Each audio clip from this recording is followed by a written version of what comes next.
Shine ভাই আপনার machine ready. এই যে দেখেন মেনু বাটন, হ্যাঁ দেখছেন। আমরা তো এখানে গ্রিডের লাইন দেই নাই, শুধুমাত্র এখানে ব্যাটারির সাথে কানেকশান দিছি। দুটো মেশিন একসাথে চেক করতেছি। দেখেন বাম পাশের এটা হচ্ছে আপনার মেশিন, আর এই মেশিনটা আপনাদের কিশোরগঞ্জে যাবে।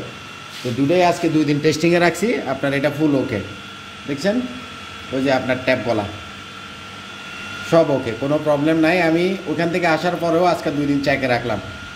এখন আপনি লাগাইতে যাই আবার নষ্ট করে না ভাই, এগুলো দামি জিনিস, এত টাকা দিয়ে কিনছেন একটা জিনিস একটু যত্ন করে চালায়েন ভাই।